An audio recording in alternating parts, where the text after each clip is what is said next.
खामोश है सरकार। अवाम किससे मांगे जवाब? कौन है बेजुबानों की आवाज? क्यों भयभीत है महिलाएं अपने ही आंगन में? शिक्षा के बाजार में क्यों बिक रहे हैं जवान चेहरे? क्यों भूखा है मेहनत कश किसान? सदे हुए हाथ किससे मांगे काम? एक ही जवाब, उठे समूह की आवाज। हम बनेंगे इसकी परवाज। आवाज आप।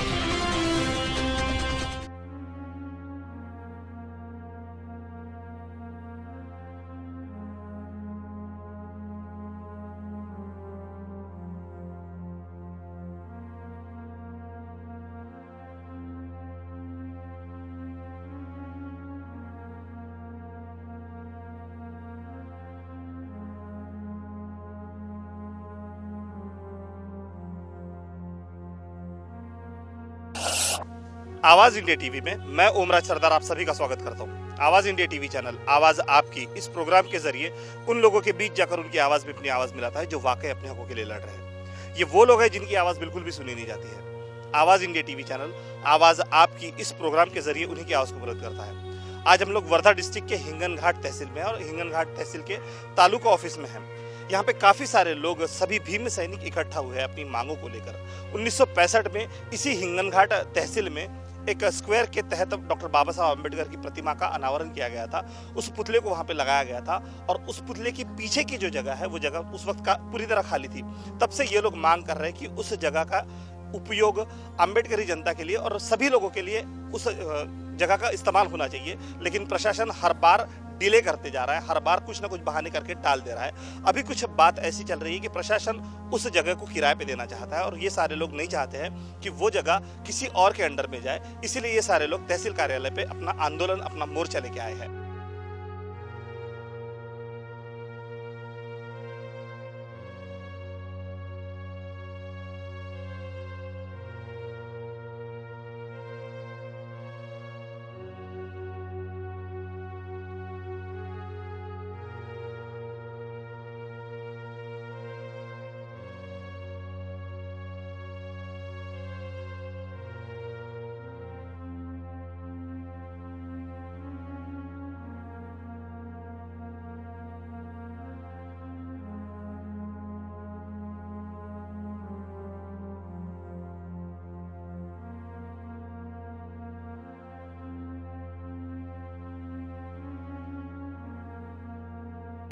आइए इनसे बातचीत करके जानते हैं इनकी कौन कौन सी मांगे और किस तरह की मांगे है। तो मैं आपसे आपका नाम जानना चाहूँगा। सौ दमयंती कृष्णकांत हुमणे। आणि या पुतळ्याकरिता जे काही म्हणजे आम्ही परिश्रम घेतले 1965 सालापासूनचे आणि काही जुन्या बाया होत्या, माझी आई अध्यक्ष होती त्यामध्ये आणि हा जुना पुतळा त्यांनी बसवला। त्या माध्यमातून आम्ही या जागेची मागणी केली होती की आम्हाला इथे विहार बांधायचा आहे आणि एक भगवान बुद्धाचा मूर्ती बनवायची आहे। पण त्यांनी काही लक्ष दिलं नाही। आम्ही ठराव वगैरे सर्व दिलेला होता, परंतु हा ठराव त्यांनी मान्य केलेला नाही। त्यावेळेला नानकजी रामटेके होते आणि तहसीलदार पुरके होते, यांना सुद्धा निवेदन दिले होते। मग आता तो कागद कुठे ठेवला, काय ठेवला ते आम्हाला अजून कल्पना नाही। तरी आता या समता सैनिक दलाच्या वतीने जे काही मोर्चा निघालेला आहे त्या मोर्चाच्या आंदोलनातून या जागेची मागणी केलेली आहे। ही मागणी अत्यंत जरुराची आहे आणि ही झालीच पाहिजे असा आमचा दावा आहे आणि या शासनाला आम्ही विनंती करतो की लवकरात लवकर आम्हाला त्यांनी निर्णय द्यावा ही विनंती। 1965 में जब वहाँ पे वो मूर्ति लगाई गई थी, उस मूर्ति की स्थापना की गई थी, उस वक्त से लेके ये सारे लोग उस जगह के लिए झगड़ रहे हैं, प्रशासन से झगड़ रहे हैं। हर बार प्रशासन को निवेदन दिए गए हैं लेकिन प्रशासन के कान पर जू तक नहीं रेंग रही है। प्रशासन 1965 से लेके आज तक 2013 तक प्रशासन सिर्फ और सिर्फ इन लोगों को गुमराह कर रहा है। हर बार कुछ ना कुछ बातें करके टाल दिया जाता है लेकिन वो जगह अभी तक इनकी सुपुर्द नहीं की गई है। और भी लोगों से बातचीत करके जानते हैं। बसंतीबाई परशुरामजी म्हणून राहणार हिंगणघाट, भगत सिंग वार्ड इथे राहतो मी। पण ह्या नगर बौद्ध महिलाचं काम आम्ही पुष्कळ दिवसापासून करतो। आम्ही समता सैनिक दलाचा विद्यार्थी म्हणून सगळ्यांनी बाबासाहेबाला मी 4 वेळा पाहिला आहे आणि बाबासाहेबाचं उरलेलं आयुष्य कार्य हे आम्ही पार करू अशी आम्ही शपथ घेतली आहे। म्हणून बाबासाहेबाचं प्रत्येक कार्यामध्ये आम्ही सहभागी होऊन आपलं श्रमदान करतो। हां आणि बाबासाहेबाच्या पुतळ्यामागील जागा आहे, ती जागा आम्ही शासनाला वेळोवेळी मागितली, पण ते दुर्लक्ष झाले आणि आता म्हणतात नगर परिषदेला दिली. आता या नगर परिषदेनं त्याची घरकुल उभारत आहे आणि तिथं जाणारे येणारे लोकांना किती अडचण होत आहे साहेब ना. त्याची पार कसला तर सगळे लोक बसतील, थोडा वेळ आराम घेतील, एवढीच मागणी या संतसिंग दलाच्या वतीनं आम्ही करत आहोत. शकुंतला प्रतापराव चौधरी, महात्मा फुलेवार हिंगणघाट. आम्ही नगर बौद्ध महिला मंडळाची सदस्य आहे आणि ही जे आता जागा आम्हाला पाहिजे आहे, सर्व मिळून सगळ्यांनी हे केलं आहे, तर ही मिळालीच पाहिजे, नाही तर आम्ही वरती जाऊ. वरती म्हणजे प्रशासनाकडे मुंबईला. मेरा नाम अनु संदेश सोनकोर है, अंबेडकर नगर हिंगनघाट. हम जो ये जगह मांग रहे हैं तो ये किसी की दी हुई नहीं है, ये हमारी है. नगर परिषद ने इस पर कब्जा किया है, पर हमको ये जगह हमारे पार्क के लिए बहुत जरूरी है. हम अगर वहाँ कोई प्रोग्राम भी लेते हैं तो झट से गाड़ी आके उसका आवाज वहाँ चला जाता है, तो वक्त ऐसे डिस्टर्ब हो जाते हैं. तो इसलिए हमारे को एक जगह होना ही होना है. उसके लिए हम यहाँ पे आंदोलन खड़े हो गए हैं आंदोलन के लिए. इसलिए हमें वो जगह बिल्कुल होना ही नहीं. अगर 15 दिन में कुछ नहीं हुआ तो इसके आगे हम क्या करेंगे ये हम बता सकते हैं. हम भीम सैनिक है. अगर प्रशासन ने सही वक्त पे सही निर्णय नहीं लिया तो शायद ये आंदोलन एक उग्र रूप ले सकता है. बेहतर यह है कि प्रशासन सही वक्त पर सही निर्णय ले और इनके फेवर में कुछ निर्णय ले. 1965 से लेके आज तक उस जगह की मांग चल रही है और वो जगह अभी तक इन्हें नहीं मिली. इसी का विरोध प्रदर्शन करने के लिए ये सारे लोग यहाँ पे आए हैं. और भी लोगों से जानते हैं. माझं नाव पौर्णिमा राजू नगराळे आहे. मी आंबेडकर नगर हिंगणघाटमध्ये राहत आहे. मला या जे आंदोलन आम्ही करत आहे हे फक्त आंबेडकर पार्क तिथे बनलंच पाहिजे आणि आमचे ज्या लोकांनी म्हणजे समोर येऊन जे पुढाकार घेतला त्यांचं पूर्ण म्हणजे हे झालीच पाहिजे आमची मागणी त्या आंबेडकर पार्कबद्दल. हेच आमचं मागणं आहे. मी बेनुबाई मोतीरामजी चहांदे, भीमनगर वार्ड संघमित्र बुद्धविहारातर्फे बोलत आहे. जेव्हापासून हे बाबासाहेबांनी समता सैनिक दलपासून बाबासाहेबांचं चालत आहे तेव्हापासून समता, बंधुत्व, स्वातंत्र्य हे आम्हाला सगळ्यांना मिळालं. नुसतं आमच्या गरीब समाजाशी नाही तर सर्व समाजासाठी आहे. तरी पण ह्या नगरपालिकेने समता, स्वातंत्र्य, बंधुत्व टिकवून आमची हे आंबेडकर पार्कची जागा आम्हाला सर्वांना मिळवून द्यायची हे त्यांच्यावर जबाबदारी आहे. आणि हे कार्यक्रम लवकरच झालं पाहिजे तयार. ज्यांनी लवकर केलं नाही 15 दिवसाच्या आत तर आम्ही पुढचा निर्णय आम्ही पुढे घेऊ हे आमची नगरपालिकेला आश्वासन है. कहीं तो भी अगर प्रशासन इस तरह के निर्णय लेती है और वहाँ पे एक अम्बेडकर पार्क वहाँ पे बन जाता है तो वो हर किसी के उपयोग में रहेगा. सिर्फ अम्बेडकरवादी लोग ही नहीं, बाकी लोग भी वहाँ जाके कुछ पल के लिए आराम कर सकते हैं. प्रशासन ने इस बात का ध्यान रखना चाहिए और जल्द से जल्द इस तरह के निर्णय लेने चाहिए. अब देखना ही है कि प्रशासन कितने दिन बाद इस तरह के निर्णय लेता है. आवाज आप मी अनिता भाविकदास धुपे, राहणार आंबेडकर नगर. आम्ही आज जो मोर्चा काढलेला आहे तो हा आमच्या हक्काचा मोर्चा आहे आणि तो आम्ही आपल्या हक्कासाठी लढत आहोत हे सर्वांनी मान्य करायला पाहिजे. कारण की आज 1965 साली जो बाबासाहेबांचा पुतळा उभारण्यात आला त्या मागचा जो जागा आहे त्या जागेवर दुसऱ्या लोकांनी अतिक्रमण केलेलं आहे, परंतु ती जागा शक्यतोवर आमचीच आहे आणि ती आम्हाला मिळायलाच पाहिजे. यासाठी आम्ही यापुढेही आंदोलन करू आणि आणखी काय करावं लागेल ते आम्ही आपल्या ठाम मताने ठरवू की आम्हाला याच्या पुढे काय करायचं आहे आणि त्याच्याशी वेळोवेळी आम्ही ॲक्शन घेऊ. हे प्रशासनाने आमचे आव्हान स्वीकारायला पाहिजे असे मी त्यांना विनंती तर करू शकत नाही, कारण की तो आमचा हक्क आहे आणि तो हक्क आम्हाला मिळालाच पाहिजे. एवढे मी प्रशासनाला आमचे आव्हान त्यांच्यासमोर ठेवत आहे. सौ ममता विनोद नगराळे, मी कवडघाटवरून बोलत आहो. आम्ही ह्या लॅरीत आम्हाला पॅम्पलेट आल्याबद्दल आम्ही इथे आमच्या गावच्या 15 महिला आम्ही उपस्थित झालो. या सहभागात आम्ही कार्याला आम्ही रॅलीत मिळूनच आलो. आमच्या गावातील बोर्ड बसवण्यासाठी डॉक्टर बाबासाहेब आंबेडकर प्रवेशद्वार म्हणून तयार बनविला आहे, पण केस सुरू असल्याने आम्हाला बसवू देत नाही आहे. धन्यवाद. जय भीम. मी सीमा मेश्राम. आपण या मिरवणुकीत जो आलेला आहे तर ते आंबेडकर पुतळ्याच्या जागेसाठी ती जागा आमचीच आहे आणि सर्वांनी एकजुटीने आम्ही याला निवेदन दिलेलं आहे, तरी त्यांनी चांगली ॲक्शन घ्यावी आणि आमचा हक्क आम्हाला मिळवून द्यावा. जय भीम. सिर्फ हिंगनघाट शहर के ही नहीं बल्कि अगल बगल के गांव के भी लोग इस आंदोलन में एकत्रित हुए, इकट्ठा हुए, इस आंदोलन में सहभागी हुए। वो लोग भी चाहते हैं कि ये आंदोलन बड़ा बने और वो सारे लोग चाहते हैं कि वो जो जगह है अंबेडकर पुतले के पीछे की जितनी भी जगह है वो अंबेडकर उद्यान के लिए दी जाए। अब देखना यह है प्रशासन कब तक वो जगह दिलाता है। और भी लोगों से जानते हैं। मैं अनिल जवादे हिंगनघाट। इस शहर की नगर पालिका पिछले 35-40 सालों से डॉक्टर बाबा साहेब अम्बेडकर के पुतले के पीछे की जगह का निर्णय नहीं ले रही है। वहां अभी उन्होंने निर्णय लिया हुआ है कि व्यापारी संकुल बनाएंगे। उस निर्णय का हम विरोध कर रहे हैं और उस विरोध के लिए यहाँ सारी हिंगनघाट शहर की अम्बेडकर जनता यहाँ आई हुई है। ये नगर पालिका हिंगनघाट शहर में डॉक्टर बाबा साहेब अम्बेडकर का पुतला 1965 से वो जगह के ऊपर काम चल रहा था। पुतला निर्माण हुआ, बैठ गया, उसके बाद से लेके आज तक उस जगह पे कोई निर्णय लिया नहीं नगर पालिका ने। वहां सरकारी दवाखाना था, वो बंद हो गया और उसके बाद में वो अभी वहां व्यापारी संकुल बनाना चाहते हैं। यहाँ अम्बेडकरी जनता आई है इनसे विनती करने नहीं, वो निर्णय रद्द करने के लिए यहाँ आई है। इसके बाद अगरचे प्रशासन इसमें सहयोग नहीं करता है तो इस शहर की जनता एक प्रखर आंदोलन करेगी और उस जगह के ऊपर अपना हक जता के रहेगी। वहां अंबेडकर उद्यान होके रहेगा। ये हिंगनघाट शहरवासियों की इच्छा है। जब 1965 से ये मांगे चल रही है तो फिर अभी प्रशासन को क्या आन पड़ी कि प्रशासन ने वहां पे व्यापारी संकुल बनाने का निर्णय लिया।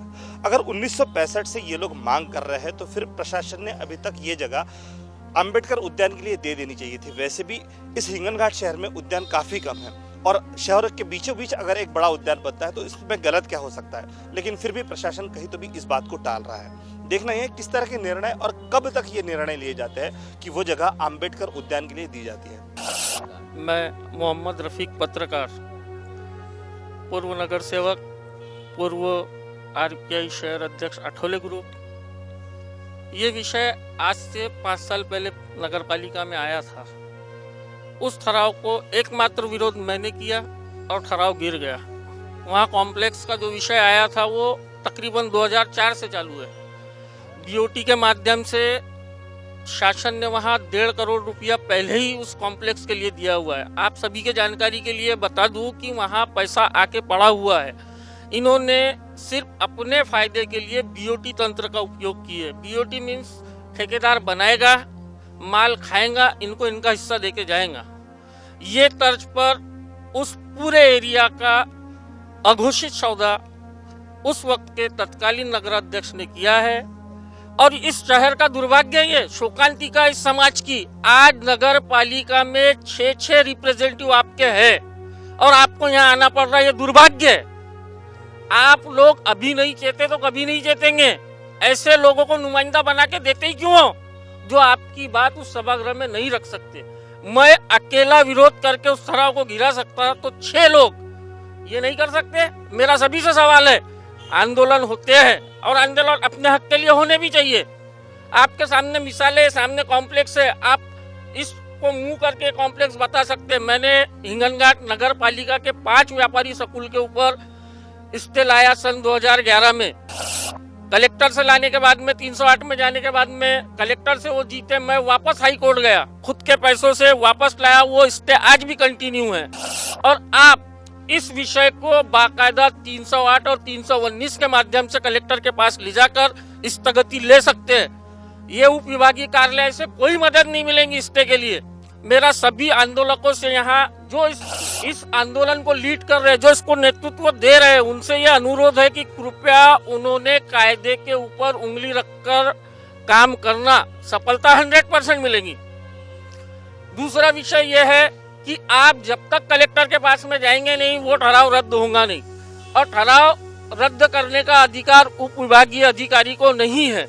इसलिए मेरी सभी से गुजारिश है, विनती है कि आप सही मार्ग अपनाएं, सही दिशा से आंदोलन करें। कामयाबी बिल्कुल मिलेंगी, बेशक कामयाबी मिलेंगी, लेकिन रास्ता सही चुनना पड़ेगा। हिंगनघाट नगर पालिका सिर्फ शहर में चारों तरफ कॉम्प्लेक्स के अलावा कुछ नहीं बना रही। यहाँ किसी से नहीं छुपा हुआ है। मैं आपके इस आवाज चैनल के माध्यम से उनको भी ये चेतावनी देता हूं कि वो अपने ऐसे घोड़ बंदर के कामों को बंद करे, अन्यथा जनता उनको बर्दाश्त नहीं करेंगी।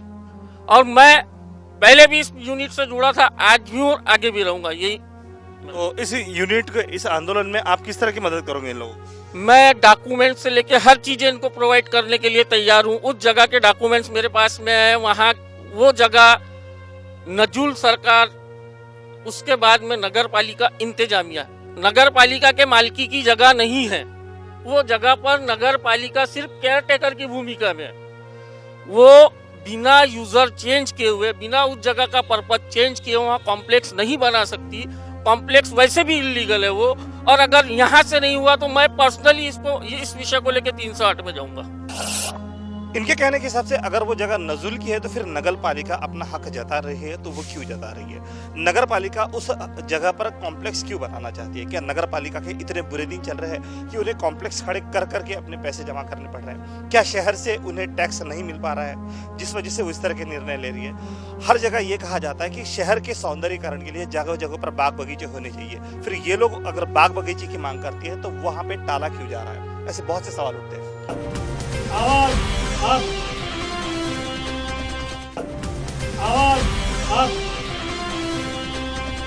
कुछ और भी लोगों से जानते हैं। मैं वर्धा जिला संगठक समता सैनिक दल की ओर से यह जो आज मार्च यहाँ पे हुआ है, इसका आयोजन समता सैनिक दल ने किया है। हमारी लड़ाई प्रशासन से, और हम लोग यह लड़ाई जो है, यह लड़ाई कायदेशीर मार्ग से लड़ने वाले हैं। और यहाँ पे हम लोग 308 और 319 की जो बात है वो करने वाले हैं। यह जो लड़ाई है आज की लड़ाई नहीं है, यह लड़ाई जो 56 साल से चल रही है वह लड़ाई है। आज सिर्फ डॉक्टर बाबा साहेब अम्बेडकर के पुतले के पीछे का जो जगह है उसके लिए हम एक छोटी सी जगह के लिए लड़ रहे हैं, जो जबकि वो आदमी जो है विश्व रत्न है, उसके लिए जो है वह जगह बहुत कम है, उसके लिए बहुत बड़ी जगह चाहिए। वह आदमी जो है संविधान करता है, इस देश का संविधान जिस आदमी ने लिखा है उस आदमी के लिए इतनी सी थोड़ी सी जगह जो है बहुत कम है। हम यह जो आंदोलन है, यह आंदोलन पूरे जोर शोर से जिले के स्तर पर या विदर्भ के स्तर पर या पूरे भारत के स्तर पर लड़ने की कोशिश करेंगे। और यहाँ नहीं, यह दीक्षा भूमि की, यहाँ पे जहाँ कहीं भी दीक्षा भूमि हो वहाँ की दीक्षा भूमि के लिए भी हम लोग आंदोलन खड़े करेंगे। अभी जो भाई यहाँ से कवड़ घाट से जो महिला ने अभी वक्तव्य दिया है कि कवड़ घाट में जो है हमारे लोगों को वहाँ जो है द्वार पे बाबा साहब अम्बेडकर का नाम लिखने नहीं दिया है, यह जो अन्याय है, इसके लिए भी हम समता सैनिक दल के ओर से इस माध्यम से हम लड़ने वाले हैं। और हम लोग यह आंदोलन जो है, यह आंदोलन के माध्यम से प्रशासन को एक चैलेंज कर रहे हैं कि यह आंदोलन देखो, यहाँ की अम्बेडकरी जनता आज खोल के है, इसका जो ब्लड है, यहाँ का रक्त जो है बहुत खोला हुआ है, क्योंकि 56 साल से इन लोगों ने चूसा है। नगर पालिका जो है विकास की योजनाएं लाता है, इसमें वह विकास की योजना अपने खिस्से में भरता है, न कि लोगों के लिए इस्तेमाल करता है। तो लोगों को भी मेरा यह आह्वान है इस माध्यम से कि लोगों ने ऐसे प्रतिनिधि को चुन के देना चाहिए जो प्रतिनिधि तुम्हारे लिए सही मायने में काम करे, न कि अपना पेट भरे, अपने खिस्से भरे। और ऐसे शिस्त प्रिय समाज को आगे ले जाने के लिए यह आंदोलन हरदम ऐसा आंदोलन खड़ा करेगा, प्रयास करेगा, और हरदम आगे इस आंदोलन को आगे ले जाने का प्रयास करेगा। ऐसी प्रशासन को हम इस माध्यम से निवेदन दिया है और ऐसा आश्वासित करते हैं कि अगर प्रशासन ने 15 दिन में इस आंदोलन के माध्यम से अगर हम लोगों को रिप्लाई नहीं दिया, उत्तर नहीं दिया, तो हम लोग आगे की कार्रवाई उपोषण करेंगे। सारे के सारे लोग अब इस बात का इंतजार कर रहे हैं कि प्रशासन किस तरह के निर्णय लेता है। अगर प्रशासन ने सही तरीके से निर्णय नहीं लिया, मतलब इनके पक्ष में अगर प्रशासन कहीं तो भी निर्णय लेने में सक्षम नहीं रह पाती है, तो ये लोग एक तीव्र आंदोलन करेंगे, शायद ये लोग अनशन पर भी लगेंगे। और भी लोगों से जानते हैं। मी राजू फुलझेले, भारतीय बौद्ध महासभेशी जोडलेलो आहोत आणि गेल्या 1965 पासून जो डॉक्टर बाबासाहेब आंबेडकरांचा पुतळा तिथे बसलेला आहे आणि तिथे जे अतिक्रमण स्वतः नगर परिषदेने केलेलं होतं आणि ते आता सध्या हटलेले आहेत। काही ते बिल्डर्स लोकांनी तिथून कॉन्ट्रॅक्ट घेऊन ते हटवलेले आहे आणि तिथे फक्त डॉक्टर बाबासाहेब आंबेडकर ज्या भारताचं संविधान ज्या व्यक्तीने बनवलेलं आहे आणि अशा या महान व्यक्तीच्या नावाने जर तिथे डॉक्टर बाबासाहेब आंबेडकरांच्या स्मारकासाठी जर किंवा आपला पार्क जर बनत जर नसेल तर हे आमच्या आंबेडकरी समाजासाठी ही एक खेदाची खूप मोठी गोष्ट आहे। आणि महत्त्वाची गोष्ट पुन्हा एक, हिंगणघाट शहरातील जे आठवडी बाजारची मुख्य जागा आहे तिथे भारतीय लोकांचा एक बौद्ध लोकांचा विश्वध्वज आहे, त्याला आपण विश्वध्वज नावाने म्हणजे बौद्धांचा धम्म पंचशील ध्वज म्हणतो, असा तिथेचा धम्मध्वज आहे. आणि स्वतः ही नगर परिषद त्या धम्मध्वजाच्या आजूबाजूच्या परिसरामध्ये तिथं स्वतः घाण करत असते. आम्ही किती वेळा भारतीय बौद्ध महासभेच्या अंतर्गत त्यांना पुष्कळदा आम्ही त्यांना निवेदन दिलं, तरी पण नगर परिषद जागा नाही. आणि त्यांना जागा करण्याची फक्त आंबेडकरी जनतेमध्येच ही क्षमता आहे आणि ती आंबेडकरी जनताच करू शकते. आणि तिथला नगर परिषदेतला आमचं आव्हान आहे की यानंतर पूर्ण आंबेडकर स्मारक आणि हिंगणघाट शहरातील आठवडी बाजारामधील नगर परिषदेची जी जागा जी आहे जिथे धम्मध्वज आहे ती स्वच्छता नेहमीकरिता राहिली पाहिजे. आणि हे जर आज जर नसेल तर आंबेडकर जनता याच्यासाठी आग पेटून उठेल, ही एवढीच माझं बोलणं आहे. मैं रसपाल नागेश्वर शेंद्रे भीमनगरवाड़ हिंगणघाट से और भारी बहुजन महासंघ जिला कमेटी से मैं बात कर रहा हूँ कि समता सेन दल ये जो बाबा साहब का मातृ संगठन है, इस संगठन ने जो डॉक्टर बाबा साहब अम्बेडकर बाग के लिए बगीचे के लिए जो डिमांड की है वो डिमांड बहुत सालों से 50 साल से भी ऊपर से ये डिमांड है. और हम प्रशासन को ये जताना चाहते हैं कि ये बाग भले प्रशासन ना बनाए लेकिन हम अम्बेडकरी मूवमेंट के लोग जो है हिंगणघाट के अम्बेडकर जनता के माध्यम से हम वहाँ पे बाबा साहब का बड़ा पार्क बना के रहेंगे. और अगर हमें नगर प्रशासन अगर कोऑपरेट करती है, सहकार करती है तो अच्छा, नहीं तो यहाँ के मैं सभी इस समता सेन दल के आंदोलन में इस मांगने के लिए डिमांड के लिए जो जो आम्बेडकर अनुयायी यहाँ पे आया है, मैं उन सभी आम्बेडकर अनुयायी की तरफ से एक आह्वान करता हूँ कि अगर प्रशासन इस डिमांड को हमें मंजूर नहीं करती तो हम आम्बेडकरी अनुयायी अपने बलबूते पे उस जगह पे डॉक्टर साहब अम्बेडकर का बड़ा पार्क बनाएंगे. ये हमारी प्रशासन को हमारी चैलेंज है, प्रशासन को हमारा आह्वान है, हम इतना ही कहते हैं. मैं धम्मदीप मोरेश्वर मानकर भारी बहुजन महासंघ का मैं हिंगणघाट का प्रतिनिधि हूँ. मुझे ये कहना है कि अम्बेडकर पार्क के बारे में जो अभी जो आंदोलन समता सैनिक दल ने किया है उसके बारे में ये कहना है कि जहाँ व्यापारी संकुल ये नगर परिषद हिंगणघाट बना रही है उसके विरोध में हम सभी आम्बेडकरी जनता यहाँ खड़ी हुई है. हम चाहते हैं कि वहाँ 1965 से जो पुतला बैठा है उसके पीछे की जगह अभी तक भी खाली है, वहाँ पे आम्बेडकर पार्क ही बनना चाहिए, उसके सिवा दूसरा कोई नहीं बनना चाहिए. क्योंकि वो जगह सभी के लिए एक आंदोलन प्रिय जगह है और वहाँ सभी के आंदोलन वही होते हैं, इसलिए वहाँ आम्बेडकर पार्क होना जरूरी है. मेरा नाम है प्रशांत पृथ्वीराज मेश्राम. मैं समता सैनिक दल का एक कार्यकारी संगठक हूँ. मैं ये भव्य रैली हमने समता सैनिक दल के जरिए आंदोलन खड़ा किया है और वो आम्बेडकर पुतले के पीछे आम्बेडकर पार्क बनने के लिए हमने ये आंदोलन तैयार किया है. और ये आंदोलन हमारे पैदा होने से पहले हमारे पापा, हमारे मम्मी, हमारे दादी दादा ये आंदोलन में खड़े हैं और लड़ रहे हैं और ये उनको आश्वासन मिल रहा है शासन से, लेकिन कुछ हो नहीं रहा. और इसके लिए हमने ये प्रशासन से दावा किया है कि हमें वो जगह चाहिए और आम्बेडकर पार्क आम्बेडकर पुतले के पीछे बनना चाहिए. हम वहाँ पे आम्बेडकर पार्क बनाने के लिए नगर पालिका प्रशासन जागरूक नहीं हो या हो, हम ऊपर तक लड़ेंगे और आम्बेडकरी पार्क बना के रहेंगे. ये हमारा सरकार से विरोध जताएंगे और हम हमारा अधिकार पा के रहेंगे. ये हमारा अधिकार है और हमें मिलना चाहिए. हम लड़ते रहेंगे, जान है तब तक हम लड़ते रहेंगे. तो जितने भी लोग यहाँ पे आए हैं, भले वो किसी भी पक्ष से क्यों ना हो, लेकिन वो सारे लोग चाहते हैं कि यहाँ पे एक आम्बेडकर उद्यान बने और एक बड़ा उद्यान बने. उद्यान की मांग को लेकर ये सारे लोग यहाँ पे एकत्रित हुए हैं. देखना ही है प्रशासन किस तरह की निर्णय लेती है और कब निर्णय लेती है. हम लोग कोशिश करते हैं हर शो के अंत में वहाँ के अधिकारी से बात करने की. हमने एसडीओ साहब से बात करने की कोशिश की लेकिन उन्होंने बात करने से मना कर दिया. दोस्तों वक्त हो चुका है यहाँ पे रुकने का, लेकिन रुकते हैं इस वादे के साथ कि कल हम लोग फिर मिलेंगे नए लोगों के बीच नई समस्याओं के साथ, जानेंगे उनकी समस्याओं के बारे में उन्हीं की जुबान से और बुलंद करेंगे उनकी आवाज़ इस प्रोग्राम के जरिए जिसका नाम है आवाज़ आपकी. तो तब तक देखते रहिए आवाज़ इंडिया. आवाज़ आप